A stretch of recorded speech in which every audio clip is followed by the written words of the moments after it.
Hello, folks. This is Joe Wheaton from Utah State University.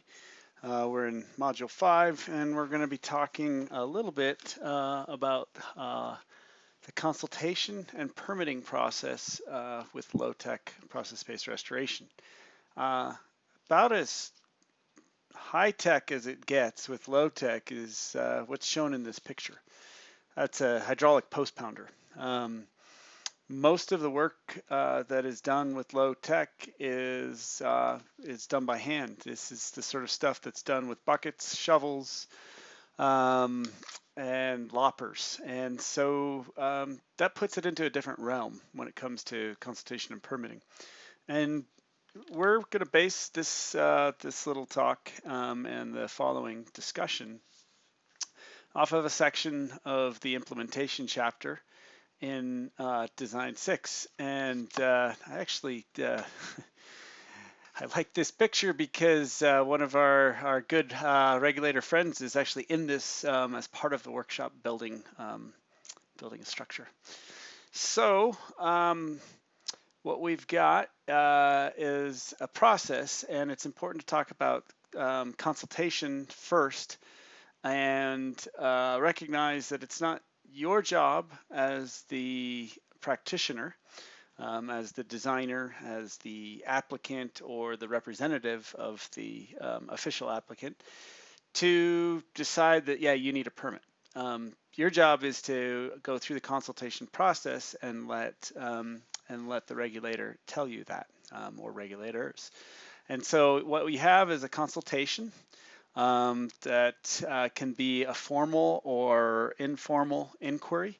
I would encourage a mix of informal and formal inquiries. It's nice to have them backed up with, some email, paper trail, etc., to cover both you and the regulator that you're working with. And in some cases, a formal application process is required. There are situations with low tech, depending on where you're working, where this is the outcome. Thanks for letting us know, no permit is necessary. If that is the outcome, just get documentation of that and then move on. Don't assume that that's going to be the answer. Don't be presumptuous. Assume that it's going to require a review process and a permit, and then you can, if you get this answer instead, good for you. So after that, if it goes into a formal regulatory determination, they review your proposed actions, determine if a permit is needed, and if so, they might issue the permit. And in that, timelines are defined, what's permitted is defined, and there may be conditions placed on that. So this is a generic representation of the process. It's a little bit difficult here talking to this incredibly broad audience. When we normally do these in the in-person workshops, we're doing it in a particular geography, some state. And then it's much more straightforward to have a conversation more specifically about this process of consultation and permitting, as well as have the specific people involved right there to help facilitate that discussion. So we're going to be talking about this in a fairly generic sense here, but to try and walk you through it. It's important as part of that process to recognize that the regulator is going to respond to what you ask for. So make sure that you ask for the right thing. This is from page 243 to 245 of the design manual. Section on consultation and permitting. And one of the things that is different here and buried in this text, we say this is different from a permitting standpoint than more traditional engineering-based structures because these aren't designed to be permanent. They're designed to promote processes, right? In fact, as a recognized conservation practice by the U.S. Department of Agriculture's Natural Resources Conservation Service, it explicitly has a design life of less than a year, even though its lifespans may be in excess of decades. So This is a very different thing to ask for a permit than traditional structures that regulators are used to permitting for. And so what we would encourage you to do is follow that design process of documentation that Scott talked about in Module 4 and submit a permit application um, for groups of structures called complexes. And give yourself some wiggle room.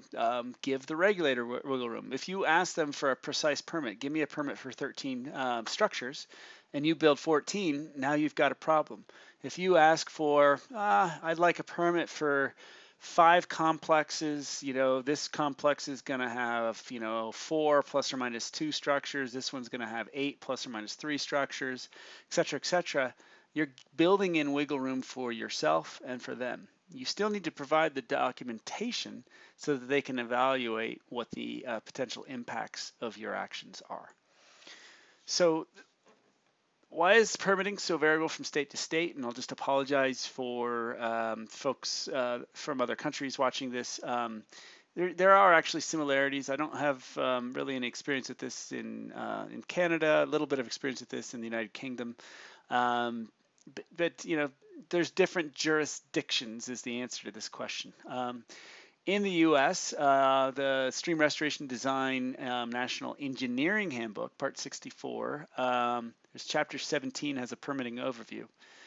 And one of the things they point out in there that the drivers are acts, they're statutes, policies, programs, and these exist at federal, state, and local levels. Even if you're dealing with a federal statute, a federal act, a federal policy, how those get administered, for example, under the Clean Water Act, some of these determinations are deferred to a state water resources engineer, for example. They get interpreted in very different ways, even if it's interpreted by a federal agency. Maybe it's the Army Corps of Engineers. Different regions, different offices, different individuals interpret the same acts, statutes, and policies slightly differently. Okay, so it's important to recognize that even though this is a regulatory process, like any law, like any sort of policy, it's subject to interpretation. It is a inherently subjective process. And so when we're dealing with new practices under regulatory requirements that were not written with low tech in mind, have some patience. Slowly, as this gains more traction, various agencies are adopting their policies with respect to low tech. Some of this stuff is even getting baked into law.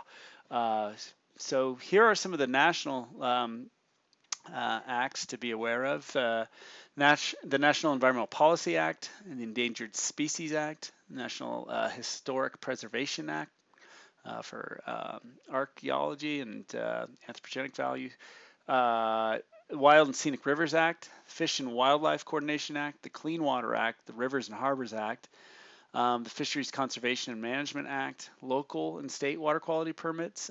Sometimes different counties, even cities, have more specific requirements.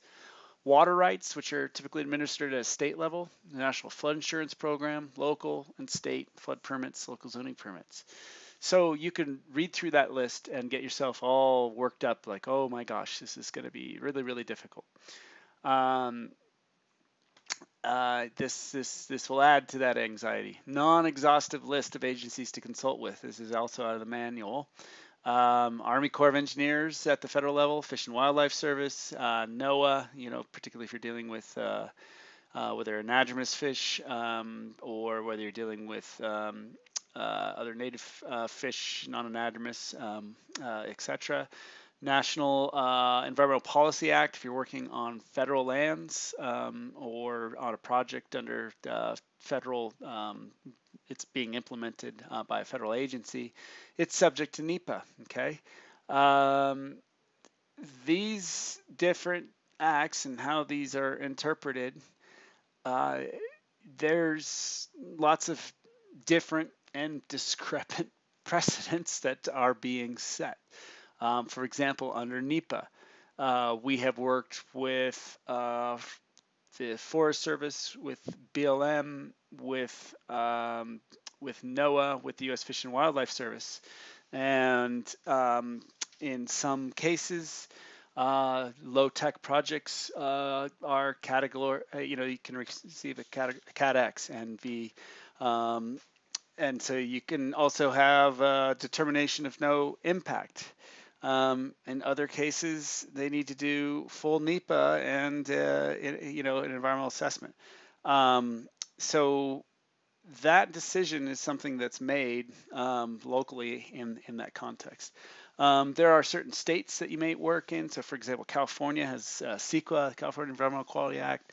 Most states have a SHPO, a State Historic Preservation Office. You usually have a Department of Water Rights or Water Resources or a state engineer that administers water rights and oftentimes the streambed alteration permits or agreements. Department of Fish and Wildlife or Fish and Game in various states, particularly if you're interested in moving beaver, these can be involved. You've got county and municipal governments that sometimes get involved.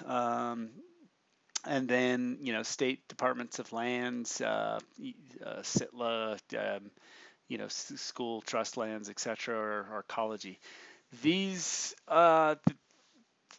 there could be others, but this is sort of a, list of typical agencies that you want to at least have a rapport with and a conversation with and consult with.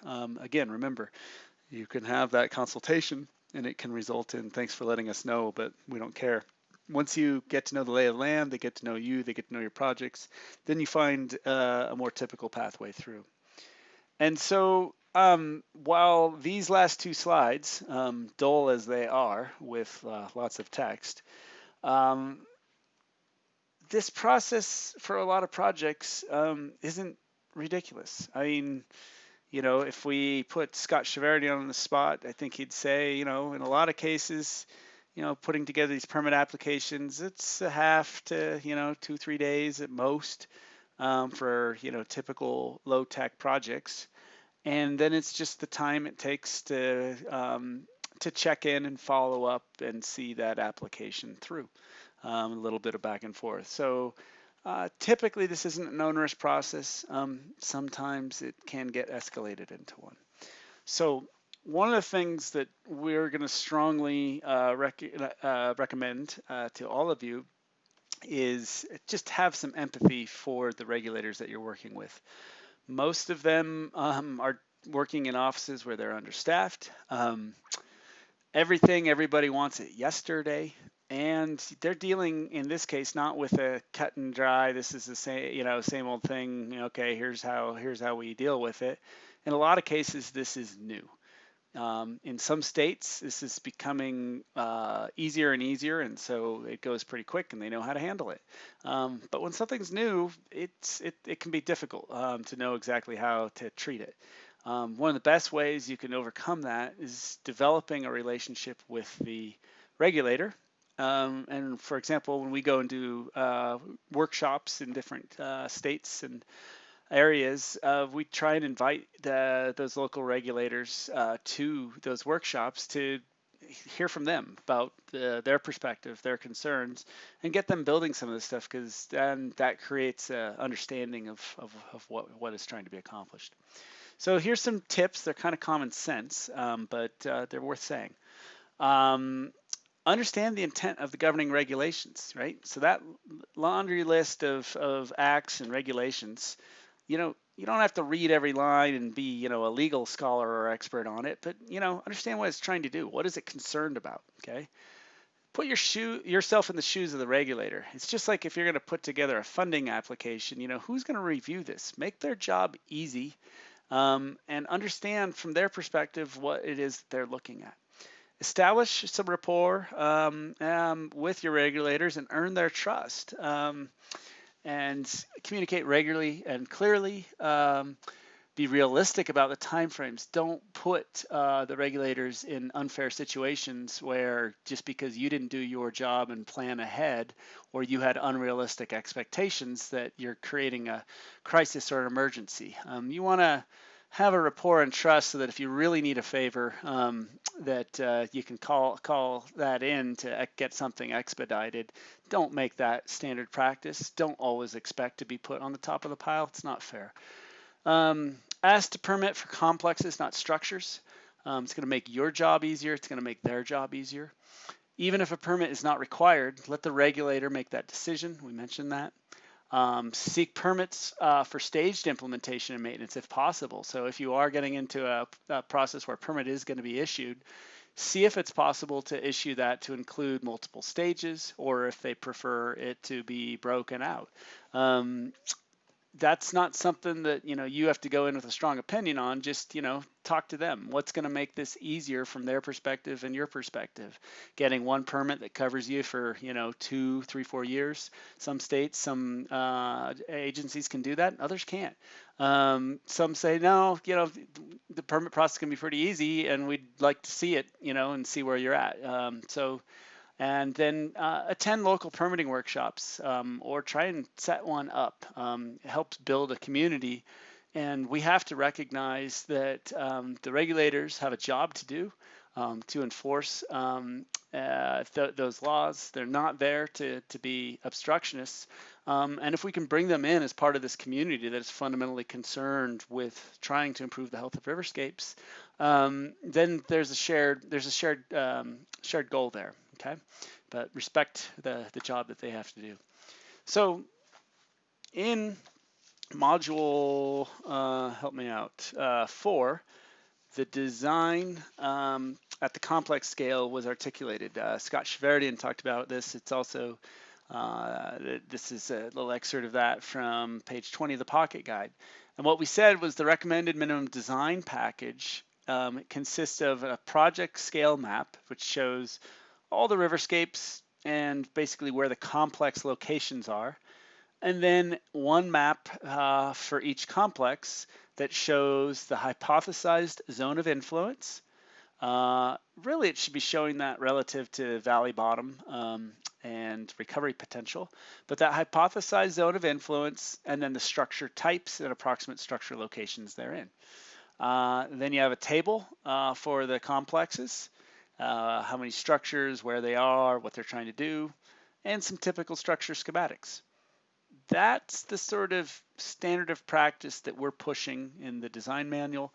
That's what a lot of these regulatory agencies are getting used to seeing. It doesn't mean that in some cases they might not push back and ask for more, but recognize that this is being defined as a standard of practice so that the design process and the permitting process doesn't become too expensive, too onerous, and focus on the wrong level of detail. If they start asking for hydraulic model runs, if they start asking for topography, if that starts turning into a standard practice, that could be the death of some of these projects. It's not necessary, especially for the scale which we're going to try and hit these projects at. However, there may be one-off cases where, because of the risks involved, that is a reasonable thing to ask for. So, so just keep those things in mind. Can I ask for a permit for just that? Yes, we've already made this point several times, but you can ask for a permit for a complex with a plus or minus count. And this just helps not back you into a corner. It helps convey. Particularly if you can ask for a permit over multiple years or phases that can cover like a pilot implementation, phase 1, phase 2, and or maintenance. So, so see if that's okay. Communicate what it is you're trying to do and ask for how much level of documentation do you guys need. Sometimes, even from the regulator's perspective, less is more. You may have a more detailed design for another audience, and they don't necessarily need to see all that. They need to see enough to be able to judge what the impacts might be. The zone of influence is the hypothesized impact that helps them do their job. Now, water rights. This is a question that's come up throughout the workshop. And And this is going to be, more relevant west of the Mississippi, less so where we've got, riparian rights. But this is not something to freak out about. I'm going to give you 3 examples of states that are figuring it out. Wyoming in 2017 said, you know what? These things are impounding water, so they do require a permit to appropriate surface water. And so they wrote some guidelines, and the first thing they required, here's a hand filled out example, was so look at this, outlet of proposed reservoir is located here, blah, blah, blah, blah, blah. They wanted for every single structure a water right application. Well, each one, you can see the check that was cashed up here. Each one, this one says 25 bucks, right? It's just 25 bucks. So they had a process, they had a form. You fill it out, you do one for every single structure. They very quickly, after seeing how many structures we are proposing in these sorts of things, changed that so that you are not required to do it for every structure, but a collection of structures. I can't remember what the cutoff is, but I want to say it was up to, it could be an acre foot, but I thought it was up to 10 acre feet. But you can check in with them and find out what that is. So the determination here was, yes, these are going to require a water right, but it's a straightforward process to get that water right, and off you go. Utah in 2018, Kent Jones, the former state engineer in Utah, was getting some concern from water users, and he wrote this policy for beaver dam analog construction. And what happens is there's a lot of, in the first page of this, there's a lot of concessions to water users in terms of kind of putting the science behind some of this, as well as some of the concerns by those water users on equal footing. This scared a lot of people. However, if you really got down to the meat of it, what this really amounts to is it is up to the discretion of the regional, not the state, the regional engineer. And if the regional engineer is concerned that the project might impact negatively adjacent or downstream water rights holders, then the project would require a temporary off-season storage water right. Okay, it's a 2-year water right. It can be renewed, and the logic that Kent had, which I think was quite clever, is that's fine if there's a potential impact identified. Instead of really worrying too much about the merits of that impact, there is a pathway to apply for a temporary water right, which is not over allocated, whereas a consumptive right would be. And it's temporary because these things are meant to invoke process. So while you're building it, while you're maintaining it, yes, you're responsible for what's going on there. But as nature takes over or this thing just fades away, then that's not something they permit. They don't permit natural beaver dams. And so this was a very reasonable workaround, and the process involved notifying the potentially impacted parties and being able to have a dialogue and a conversation about that. I thought that was a very, very promising way to interpret this. Idaho, just recently, in December of 2019, came up with a policy with regards to processing joint applications for BDAs and PALs. And they referred to the design manual that this course is based off of. And they took the tact of not wanting to require a water right, but this memo is a memo that is actually not to you as the applicant. This is a memo to the internal staff, giving them guidance on how they should consider these applications. And every state has a slightly different water law, and so they're navigating this slightly differently. But what was really kind of cool in here is they kind of wrote this as they reserve the right to ask for notification of all downstream water users, that stream that you're on, down until you get to a bigger main stem. They reserve the right to ask for some simple before and after monitoring of flow, some snapshot measurements of flow at similar conditions like base flow during the irrigation season, both upstream of the proposed project and downstream, so that you can see whether or not prior it was a losing or a gaining or a reach in equilibrium, and see whether or not there's a take. And then finally, so they have a whole bunch of things here, but they also reserve the right to just exercise judgment and say, yeah, you're in an area where nobody's going to be affected. This is fine. Don't worry about it. So all in their different way are providing a formal process to try to provide an above board way to navigate through the system. Some states that are having some trouble right now: Colorado. Colorado is sort of lost in limbo land right now and trying to figure out what to do on this. It's difficult. We need to have some patience. We need to recognize that water in the West, like Jeremy said, is life, and it's an overallocated resource. And so have some patience with this. But we don't need to hide from it necessarily. If you already own water rights or can use water rights towards these sorts of projects, there's also a precedent for some of that happening. So in summary, the consultation and permitting process, you can really wrap up some of these common sense guidelines and a mix of patience, trust, empathy, and realistic expectations, right? And if you go in approaching these projects like that, then usually this is not an overly onerous process. Okay, thank you very much.